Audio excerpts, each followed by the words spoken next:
do this stuff.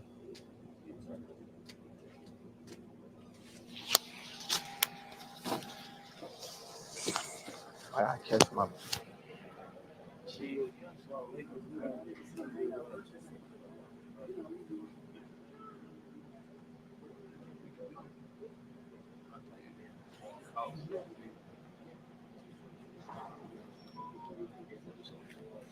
Yeah, turn it off. I need some water or something.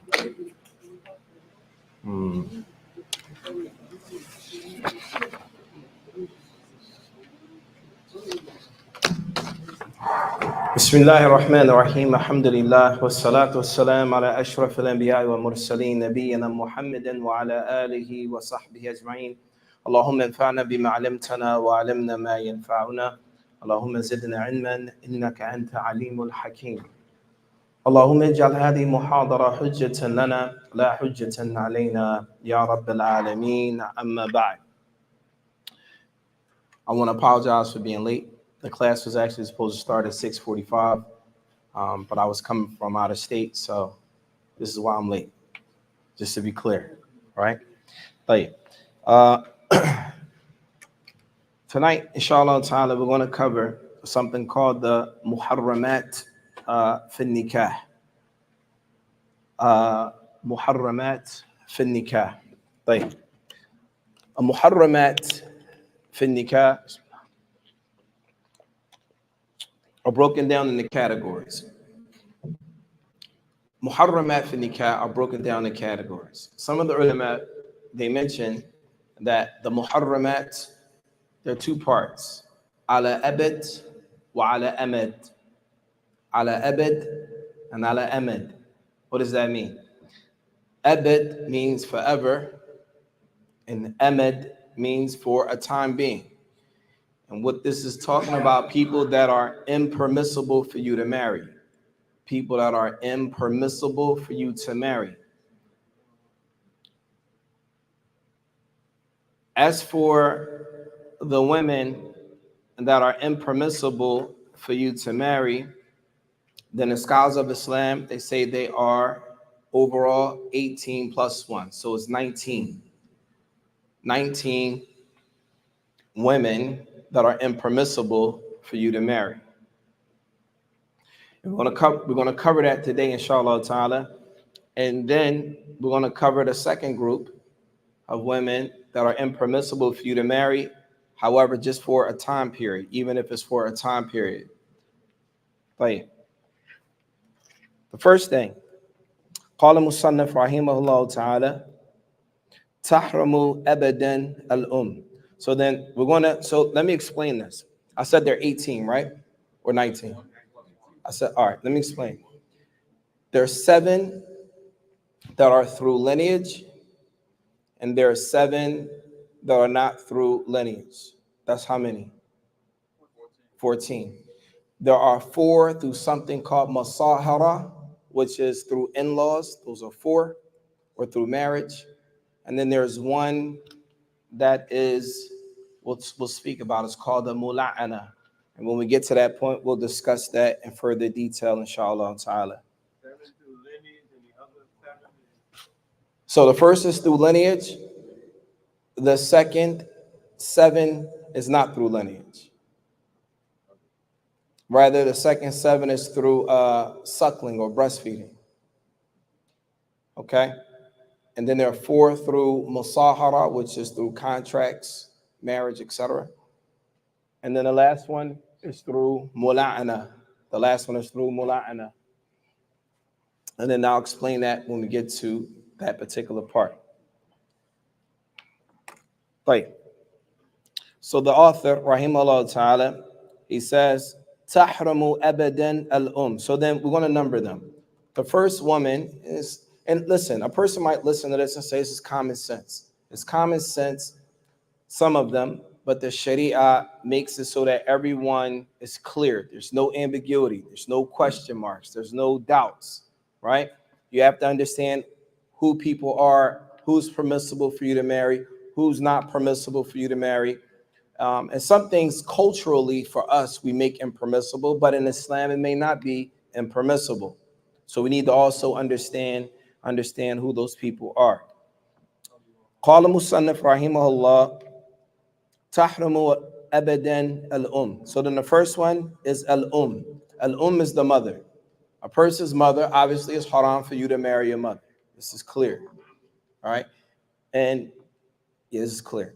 And it says, وَكُلُّ جَدَّةٍ إِنْ عَلَتْ. So the mother is impermissible to marry, and every grandmother, father side, mother side, on up, is also impermissible to marry. Right. The next is al-bint. Your daughter is impermissible for you to marry. Wa bintul ibn. And your son's daughter is impermissible for you to marry.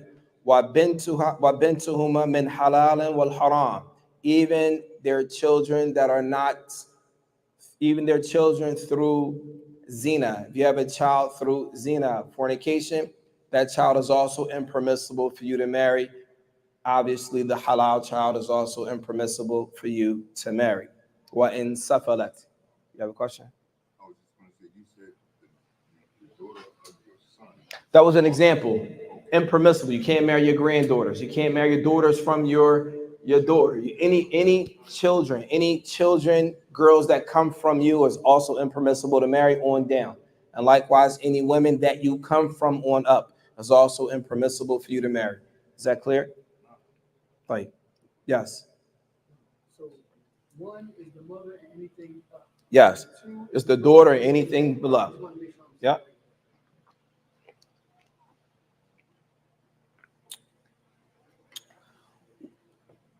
So, for those that speak Arabic, when they say mother, this is considered the usul, the base. And your children, so the usul is where you come from, and what comes from you is considered the furur, or the branches. So the origin, the base, the root is your mother. And the branches that come from you is your children. The next thing they're called hawashi. The hawashi are the wings, which will be your siblings. Okay? So the next one is kullu ukhtin, every sister that you have. And when they say kullu ukhtin, why would they say every sister? Because sisters are broken down into three categories. What are the three categories of a sister? Mumtaz, a sister that you share the same mother and father, a sister that you just share the same father, and a sister that you just share the same mother. All of them are impermissible for you to marry. Right. Wa bintuha, and likewise her daughters are impermissible for you to marry. Wa bintu ibnatiha, and also your daughter, her granddaughters, also impermissible for you to marry. And likewise, and that's number 3. So kullu ukhtin is number 3. Number 4, wa bintu kulli akhin, and the daughter of your brother. So the daughter of your sisters are impermissible to marry, and the daughters of your brother are impermissible to marry. I know this is obvious to many people.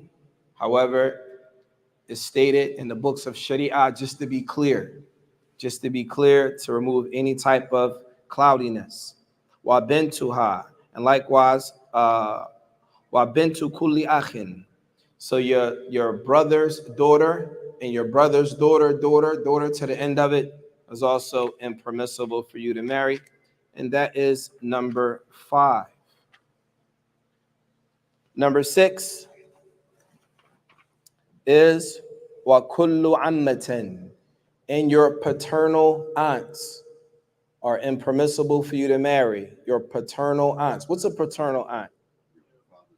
Your father's sister. Right. And likewise, a maternal aunt. What's a maternal aunt? Your mother's sister. Good. Right. So those are how many? How many did we mention? That was 7. Okay, so paternal aunts are not in the 6 categories. No. So the number 6 is your paternal aunt, and number 7 is your maternal aunt. Those are 7. Okay. The next one with the author, he says, al-mula'anatu ala-al-mula'inin.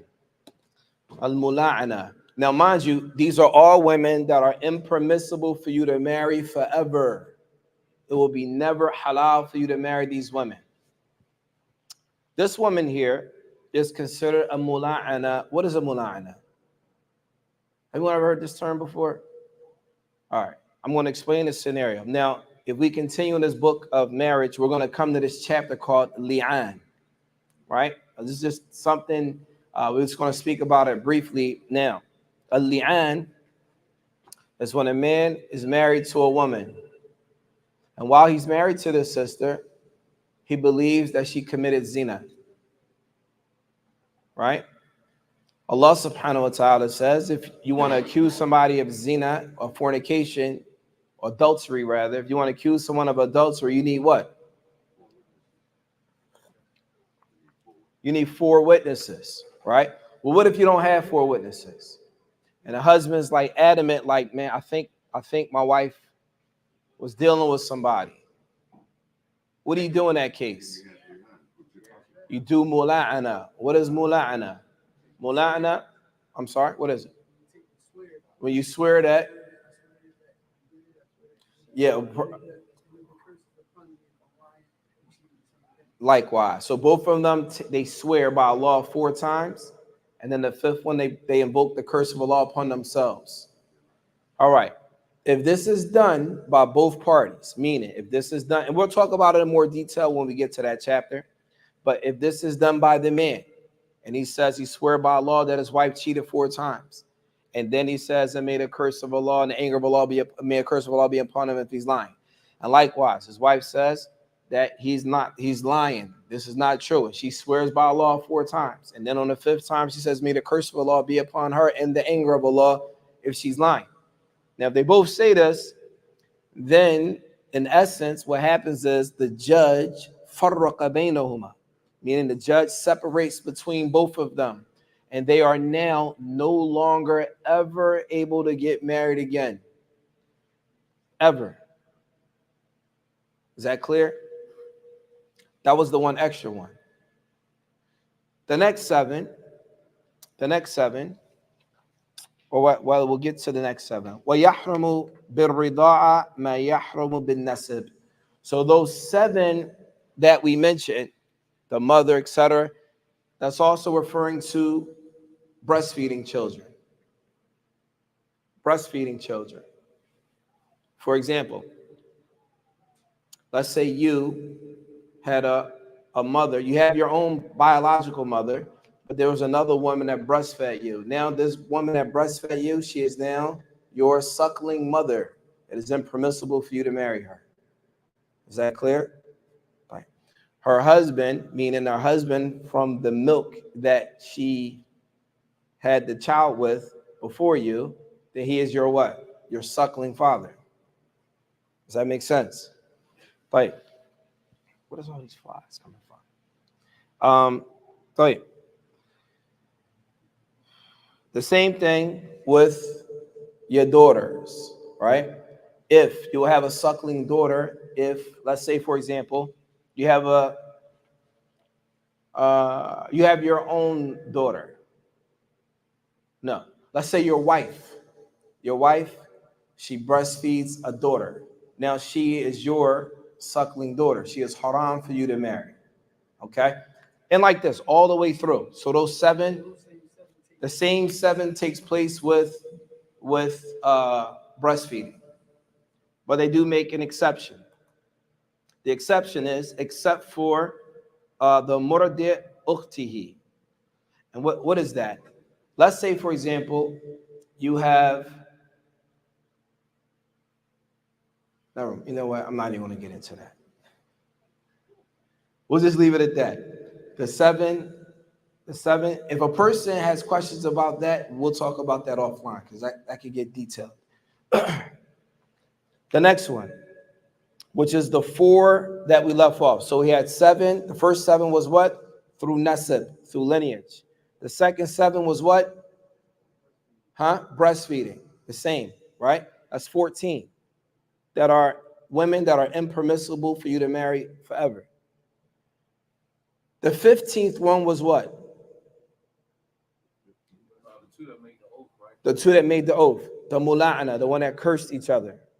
The one that, wanted the curse of Allah upon them, that they didn't cheat or that she didn't cheat, etc.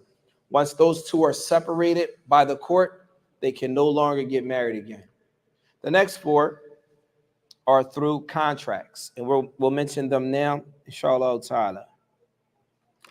قال مصنف رحمه الله ويحرم بالعقد زوجة أبيه. So now these women are also impermissible to marry forever. They become impermissible by contract, by marital contract. And this marital contract, this here is called musahara. Okay, it's called a musahara is a qaraba al qaraba fi zawaj, meaning family attachment through marriage, right? So it says zawjata abihi, your father's wife is impermissible to marry. Your father's wife is impermissible to marry. That's number one. And likewise, the wife of any grandfather that you had. Obviously, we're not talking about your mother. We're talking about your father's wife that's not your mother. Just be clear. Likewise, your grandfather. Your grandfather who's not your grandfather's wife that's not your grandmother. Right. وَزَوْجَةَ ibnihi wa in nazal. And likewise, the man cannot marry the wife of his son. He cannot marry the wife of his son.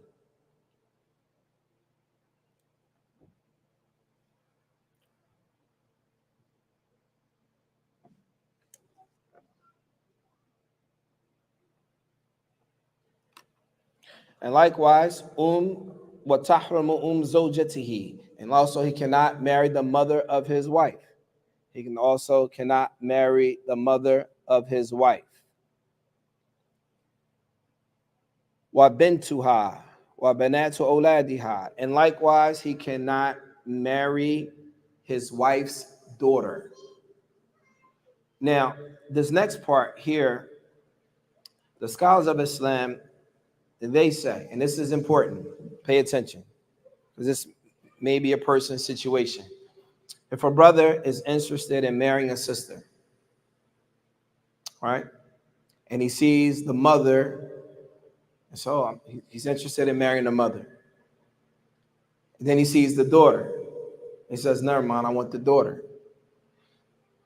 In Islam, let's say, for example, he sees the mother and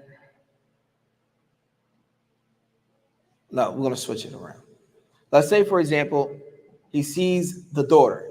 He wants to marry the daughter, and then he sees the mother, and he changes his mind, and he wants the mother.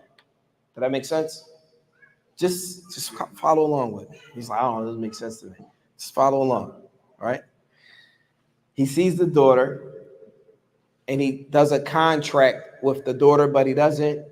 Like, for example, he did the contract, the act, but he never goes anywhere with her. And then he sees the mother and wants the mother. The mere fact that they have a contract, the mother becomes impermissible for him. The mere fact that he has a contract, the mother becomes impermissible for him. Some of the ulama, when we studied this in school, some of the ulama said that this is honor for the daughter. All right, just the mere fact that they signed the contract, the mother is forever impermissible for him. If the other way around is that he wanted the mother and he did the contract with the mother, and then he sees the daughter, but he's not intimate with the mother, he can divorce the mom and marry the daughter. But they've already had the contract. They had the contract, but he didn't consummate the marriage with the mother. Whereas with the daughter, just the contract alone makes the mother impermissible. Did that make sense? Do I need to say it again? I'll say it again. So, if a man is interested in a woman, right? There's a mother and a daughter. He doesn't know the mother, but he only sees the daughter. So he wants to marry the daughter. They do the contract. After they do the contract, he doesn't leave with her. He's not intimate with the daughter or anything like that. And he sees the mother and says, oh, never mind, I want the mom. Just the fact that he did the contract with the daughter, the mother is impermissible from the marriage. Does that make sense? Just doing the contract alone. Just during a contract. Right. However, with, yes. So I just wanted to, what is the difference between the contract and the nikah? Is it the same thing? It depends. A person can do a contract before they do the nikah.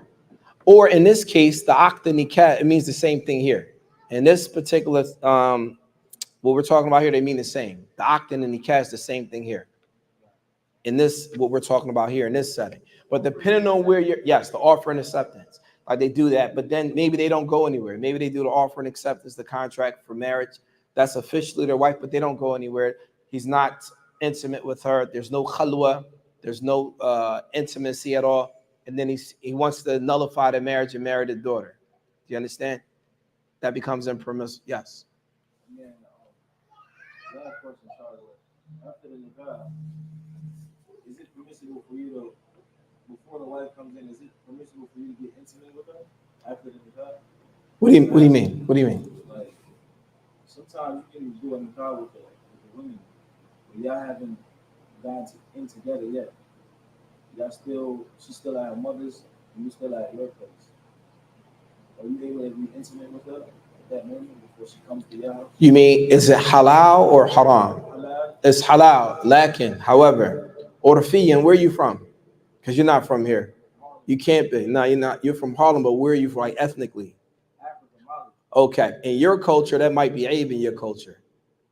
Where you come, if you see, here's the problem. You're listening to me, and it's like, yeah, you go home to your parents, like, yeah, the imam said it. I'm not saying you can't, but I'm saying if you do that where you're from, that might be a problem in your whole family, between your wife's family and your family. So we're not trying to mix. Halal or haram is halal. It's halal. Yes, it's halal. However, culturally, where you come from, if you do it that way, it may be a problem. I mean, it's not a problem. Not a problem. Okay, well, khalas then. Labats. You just gonna go around telling people. That's all. You just can't tell nobody. But it's your wife, though. It's your wife, you know. Yeah. See, and listen, Ikhwan, brothers, it's important to understand. Listen, I'm telling you, Islam is a perfect religion. But you cannot neglect people in their cultures. It's important. Now, in this case, some people say, oh, that culture, it doesn't make sense. Even if it don't make sense, if that's the practice of the people and everyone's in agreement with it, mash, right? You might say, well, I don't like that. I'm not going to go by that. That's your right. That's your right. So let's go back to this issue here.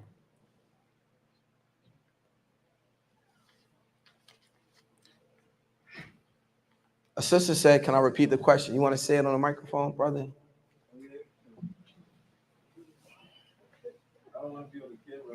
You don't gotta be on the camera. You could be. No, use the other mic, Sheikh. No. You can use that one. That was long enough.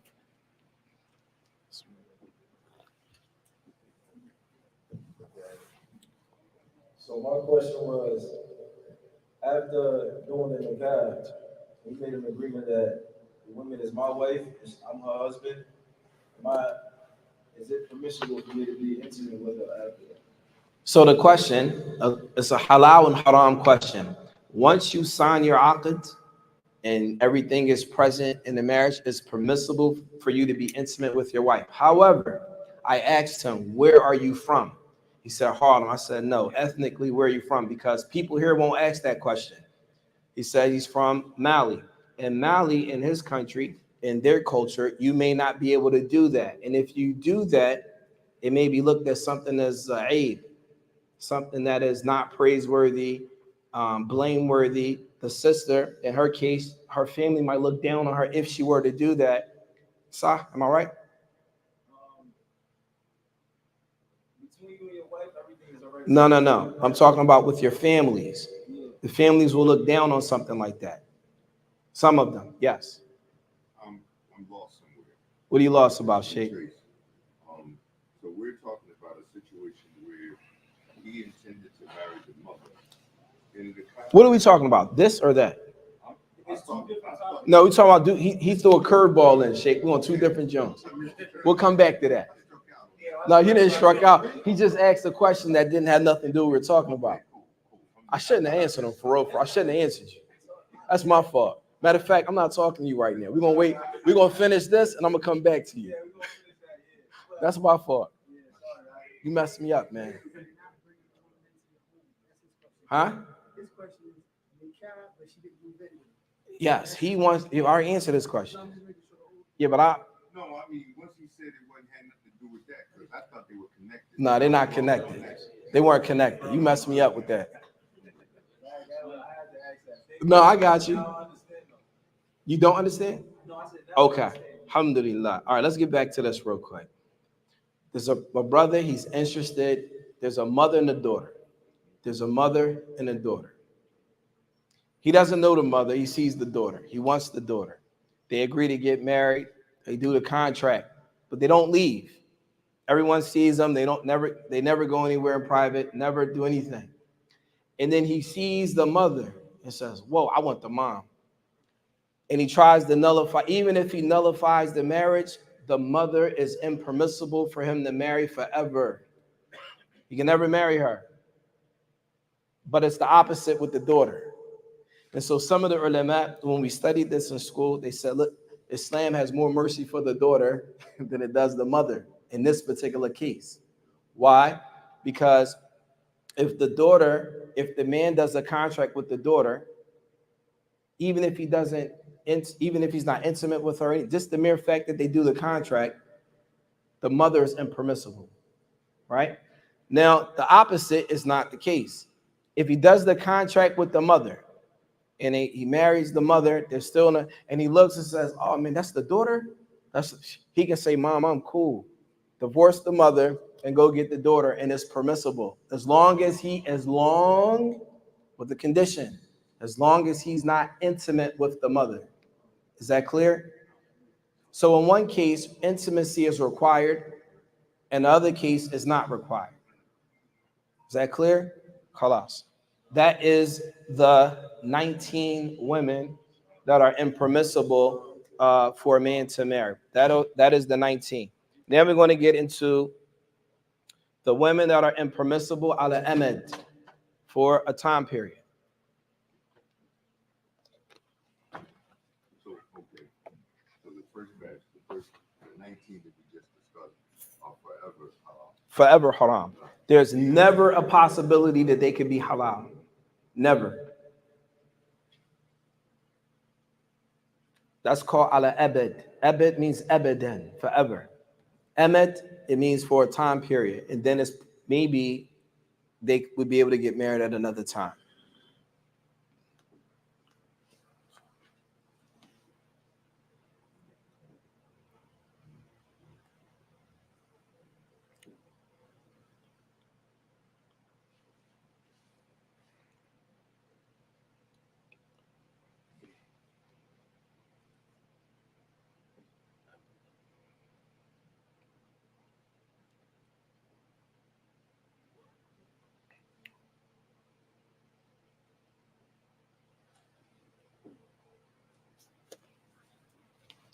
Right.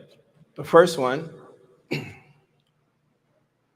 says, تحرم إلى أمد أخت معتدة. Let's say, for example, if a woman's in iddah, right, you cannot marry her sister. You cannot marry her sister. While if you married a woman and you put her in iddah, you can't marry her sister. Why can't you marry her sister? Because technically you're still married to the other sister. You also cannot marry your wife's sister while you're married to her. That's number 2. That's also impermissible. And likewise, you cannot marry your wife's sister's daughters as well. And you also cannot marry your wife's paternal aunts while you're married to her. While you're married to her. And likewise, her paternal aunts. So her maternal aunts and paternal aunts. You cannot marry either of them.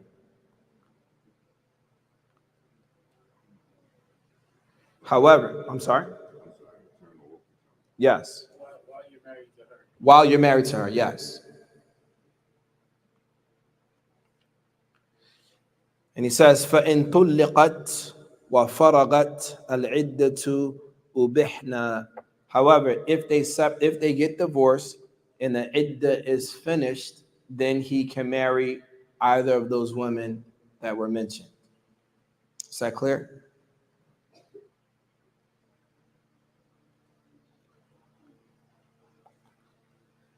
Now, if a person, for example,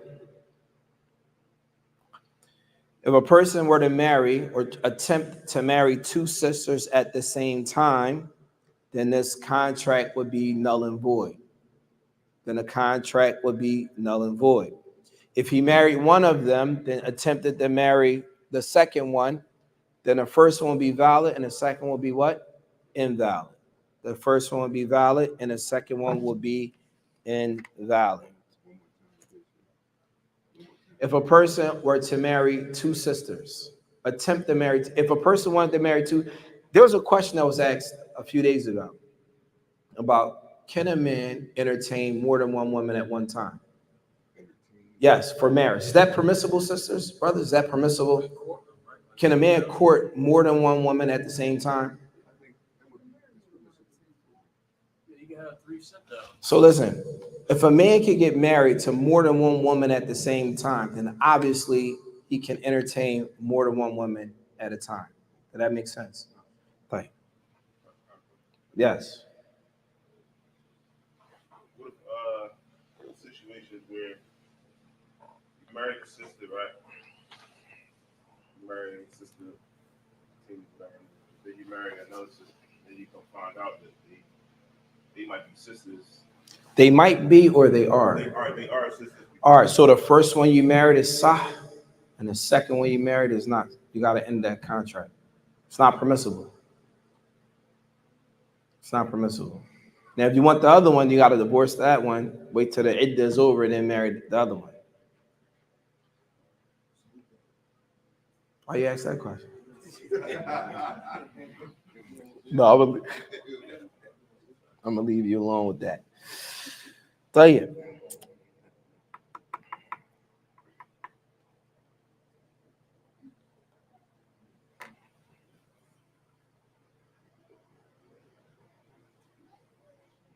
Right. The next are women that are impermissible for you to marry as well.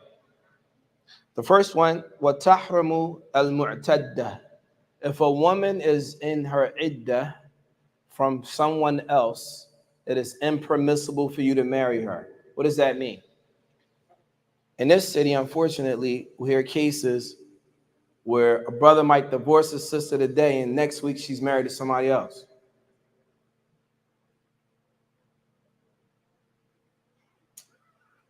It's impermissible. The marriage is not correct, right? Now, the only way, what is the only way a woman can get married while she's in iddah? Who can marry her? The one who placed her in iddah. Not a new guy. A new man can't come marry her in iddah. Can he even talk to her in iddah? No. Can he make innuendos that he wants to marry her while she's in iddah? Who said yes? I see. I'm sorry? It depends on what?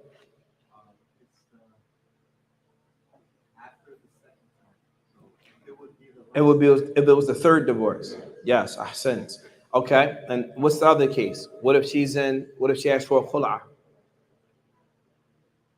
Is it the same? Mumtaz. Look it up. It was in the first class we did. And we'll come back, inshallah, tomorrow. We'll come back.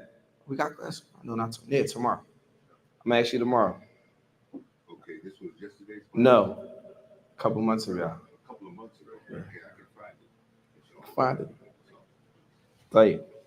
So then the first one, tahram al-mu'taddah, a woman that is in iddah from somebody else, right? The second one, a mustabratu min ghayrihi, a woman that, for example, we have something called a wat shubha. Let's say, for example, a sister married an individual and she realizes that, man, I didn't have a wali, or I didn't, there was only one witness, there wasn't two.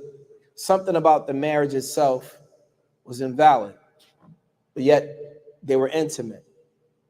So here she has to go through a istabra'a. Istabra'a means she has to wait a menstrual period cycle before she gets married to someone else if they wanted to end that marriage. This is called the wat shubha. This is a doubtful marriage. In this case, that is impermissible for anyone to marry her until that period is over. Until that period is over. Yes. So they would have to fix it, or They could fix it. how would they fix it? We'll get to that later. There's a whole chapter dealing with that. Right. The next one is azaniya hatta tatuba wa tanqadi iddatuha. The third one is a woman that commits zina. You cannot marry her until she makes tawbah, and finishes her iddah period. Right. The next one, al-mutallaqatu thalathan hatta yata'aha zawjun ghayruhu. If a person divorces his wife 3 times, she is now muharram for her husband that divorced her until she marries someone else and they're intimate with her, then divorces her, then she can go back. This does not mean, sisters, you can go look for somebody, marry real quick, be intimate with them, and then go back to your husband with that intention. This is also impermissible. Rather, you have to be married to someone. Yes. So they don't have to marry. They don't have to be divorced 3 times from that person. Right? So the second person they married, the second brother they married. Right? No. No. I'm confused. Wait. Say that again. So sister's not permissible for you to marry anymore. The sister's not permissible for you to marry anymore because you divorced her 3 times. Right. Yes. She married the next brother, right? Yes. They only need one divorce. They don't. After consummation. They don't need 3. No. That's an interesting question. No, because that situation come before. That's like it was said that it had to be 3 times. No, that's a mistake. Listen, if a sister marries a brother and the brother divorces her 3 times and she marries someone else, that next brother does not have to divorce her 3 times for her to go back to the first husband. Only one time is sufficient. However, this brother that she marries can't be a muhallil. So Nabi alayhi salatu wasalam said that they must be intimate, meaning you can't just marry on contract, okay, we just got married, got divorced, so you can go back to your other husband. It doesn't work like that, or your ex-husband rather. It doesn't work like that. Right. The next one, yes. Crazy topic, but you said you can't marry a zani. Woman that's A zania, a woman that fornicated. Right. So you said they have to repent first before you can marry them. Yes, and have to go through an iddah period. Okay. But what about the other women that you can marry? What's the other woman? Non-Muslim. We didn't get there yet. Okay. Right. It's coming up. Al-muhrama hatta tahilla. A person that's in ihram. So you cannot marry a woman while she's in ihram. So let's say if you go make umrah and you're making tawaf and you come across a woman that you like, and maybe she likes you and you want to get married, you can't do that while you're in the state of ihram until you get out of ihram. Okay? The last one that we're going to cover, La tankihu kafirun muslima. A non-Muslim man cannot marry a Muslim woman. Unfortunately, this is something that's prevalent now. We have Muslim women marrying non-Muslim men. This is not from our religion at all. we actually met with a couple, a Muslim woman and a non-Muslim man, and they were bent on getting married. Even though it was mentioned that it's impermissible in Islam, Allah subhanahu wa ta'ala doesn't support it, yet she was bent on getting married and he was as well. And then the guy, who was a non-Muslim, he said he respects the religion of Islam. So I said to him, well, when it's time for the salat and you guys are out, where is she going to pray? How is that going to work? And in Islam, ya'la wa la yu'la alayh. This means that Islam is high. When you're a woman and you're marrying a non-Muslim, you're placing him in authority over you. You're placing him in authority over you and your deen. This is what, whereas if a Muslim man marries a non-Muslim woman, he's in authority over the family. He's in authority. So in essence, we live in a time period now where a lot of women, obviously, think about it. So for her to get, this Muslim woman to get married to a non-Muslim man, the nikah batil aslan. From the nikah is not valid from many aspects. Number one, who was her wali? Father didn't agree to that. Who are your witnesses? Right? And then on top of that, Allah subhanahu wa ta'ala made it impermissible. So, and these are the dangers, the time that we live in now, where we don't speak about these issues. Everything now is swept under the rug. A Muslim woman, there was a time 20 years ago, a non-Muslim man wouldn't even think about talking to a Muslim woman. It was longer than 20 years ago. Brothers that was Muslim long enough, you remember that. It wouldn't even have been a thought. Not only not now is it a thought, it's a reality, and it happens in society. It's accepted. No one says anything. It's normal. It became normalized. This is the problem, and these are the signs of the times. So that here it says, "Wala yankihu kafirun muslima," that a non-Muslim man cannot marry a Muslim woman. "Wala muslimun kafiratan illa hurran kitabiyyan." A Muslim man cannot marry a non-Muslim woman unless she is a person of the book, either a Christian or a Jewish woman. That is it. But to answer your question, Allah subhanahu wa ta'ala mentions that they must be chaste women. They must be women that, repent, tawbah, etc. So the same rules apply. The same rules apply. Make sense? Right. Yes. If the women is not a person in the book, but y'all speak about it, it depends on.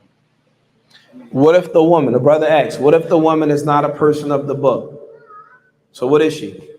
No, your plan is to make her come to the deen, and you speak about the only way for me to marry you is for you to come to the deen. And she said, "I'm interested in learning about it."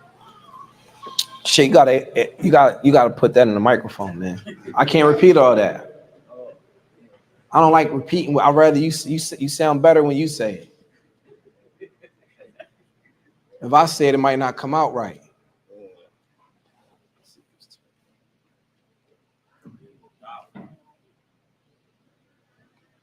What if a Muslim man want to marry a woman that's not of the book? I mean, from the people of the book, but the woman is interested in learning about Islam, and because she's interested in you, she wants to learn about the deen before. I mean, can you marry her before putting her? I mean, it's not guaranteed that she might become Muslim, but she says she's interested. The only way for you to actually teach her about it is if you get with her. How old are you? 25. 25. You married? Engaged, yeah. Alhamdulillah. All right. So here's the answer to the question is this. You shouldn't marry her unless she is either a person of the book or she takes her shahada. That's it. But I'm going to say this because you're 25. So I'm going to give you some game real quick. At 25, right, you get married. if she's not Muslim, and you're 25 and you plan on having kids, right? A lot of mistakes that brothers make is that we don't think about our kids. You don't think about your kids. They say when you marry a woman, you pick your children, but you don't pick your parents. So that's those same doubts. Would you want your children to have those same, like, they want to learn about Islam, but they don't really want to be Muslim? Why would you even chance marrying a woman like that? Just why would you even chance? I'm just saying, not for you, just in general. Why would a young Muslim man that believes in Allah and His Messenger? There are tons of beautiful Muslim women out here. Why would you opt for a non-Muslim woman that don't pray 5 times a day, that don't know who Allah is? That's a question for a lot of brothers, because why would you risk, especially if you're young? If you're young and you have children,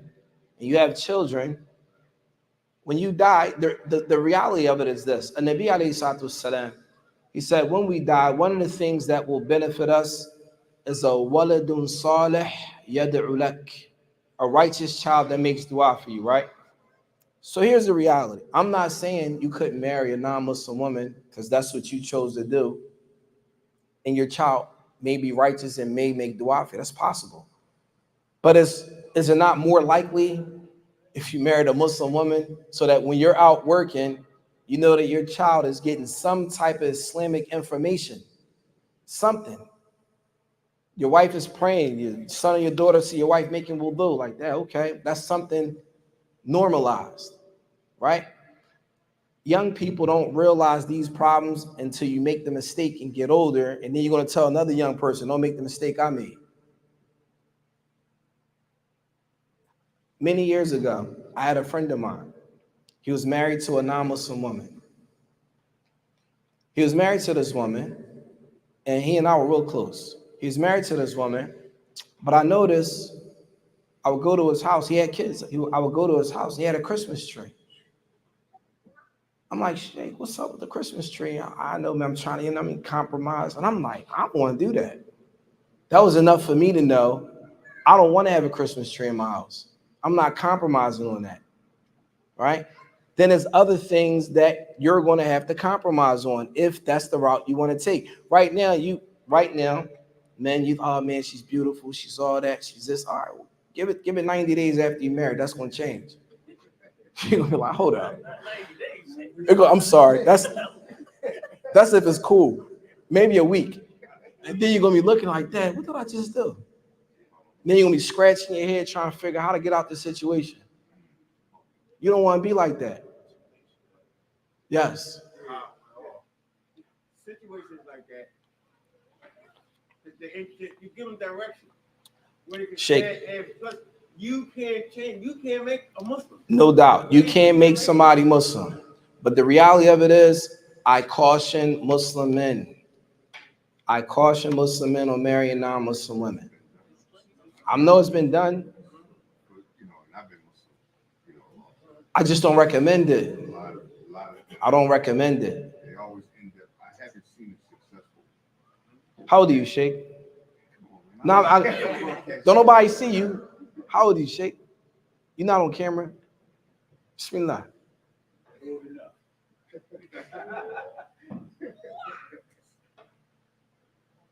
Sheikh 62. Oh, 72.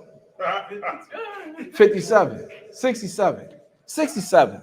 Sheikh 67. MashaAllah, listen to this. Young boy, listen to him. 67 years old. And that's another problem with you young bucks, man. Y'all don't listen to the old heads. All right. 67 years old. How many successful marriages you saw like that? And I mean kids being Muslim and I've never seen kids wind up. I see one situation where brother, he had 7 children, only one of them is Muslim today. You hear that? One situation, a brother has 7 kids and only one of them Muslim. One. But every other situation that I've seen, the children have always been confused and scattered. So like he said, in a lot of those situations, the children are confused. So you got to ask yourself, brothers, not just him, brothers in general, brothers, you got to ask yourself, when you die, do you want somebody making dua for you or not? Everybody here is going to say yes. Okay. Are you, we're not guaranteeing it. Your chances of someone making dua for you if you marry a Muslim woman or a non-Muslim woman, what's a higher probability? A higher probability and possibility is if she's a Muslim woman. From within the Muslim woman, you have good and you have bad. You need to do your research. That's life. That's how it goes.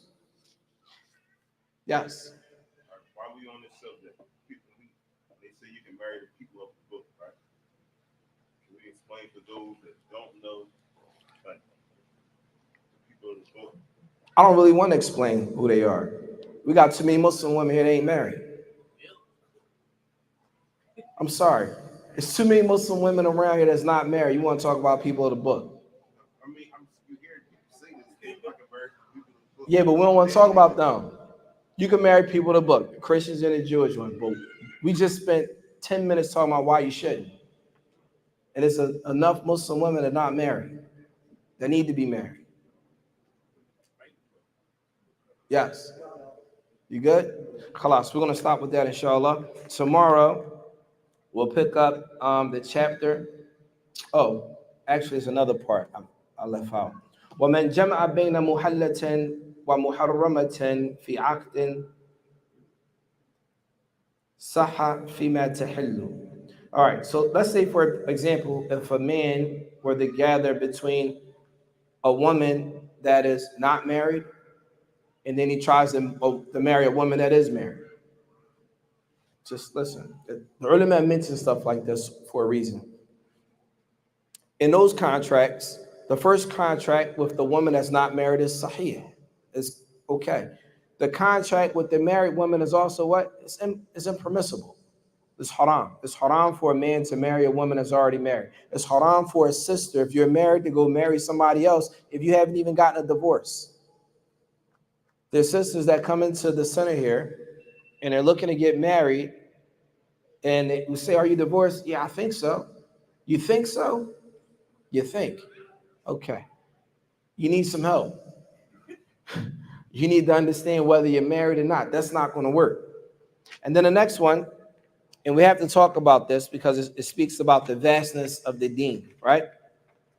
So it says, وَلَا يَصِحُّ نِكَاحُ خُنْثِ مُشْكِلٍ قَبْلَ تَبْيِينِ أَمْرِهِ.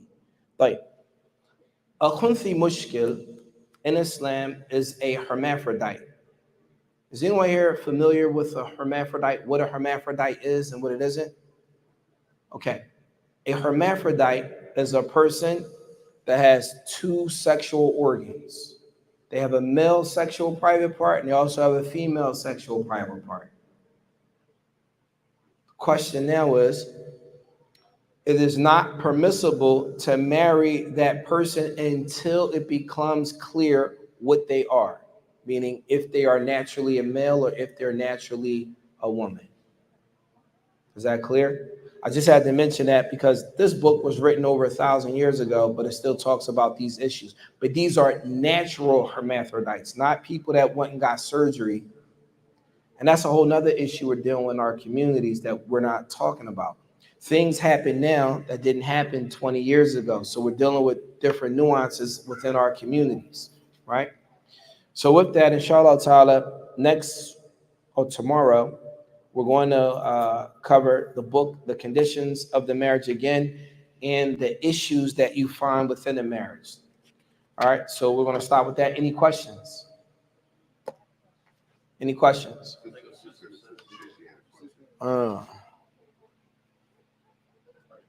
You want to write it down? You think the mic can reach back there? See if it can reach. If it can reach, go ahead. 1 second, sisters. Trying to see if we can get a mic. See if this one can go back. Yeah, you can see. I don't think so, though. Honestly, I don't think so. Which one of those look longer? That one? Use that one. Just see if that one shake.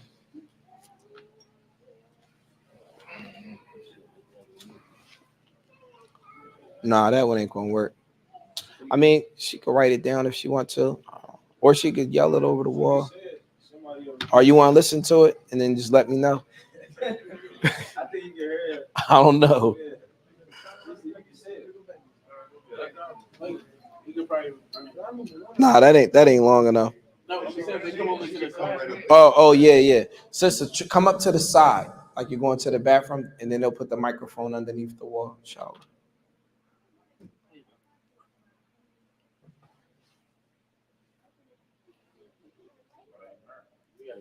Sound like she said she didn't want to do it.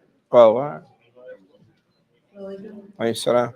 Okay, my question is, as far as if the brother can marry the wife's cousin, Can the brother marry the wife's? Yes. In fact, the brother, you can marry your own cousin. Your cousin is not impermissible from no aspect. Like, yes. So yesterday you said that the maternal cousin can be the wali, but can't she still marry the paternal cousin too? Yes. Paternal, I'm sorry. Yes. paternal. Any cousin, paternal or maternal. So the paternal cousin can also, you can be a wali and you can marry him as well? Yes, they can be married. Yes. Even though it's not culturally what we do in this culture, but Islamically it's permissible. And they can also be the wali. You could be the wali of a sister and marry her. Mumkin. I'm just saying, for example. Like, yes. That's it. Khalas. We're going to stop with that, inshallah. سبحانك اللهم وبحمدك أشهد أن لا إله إلا أنت أستغفرك وأتوب إليك. That's it.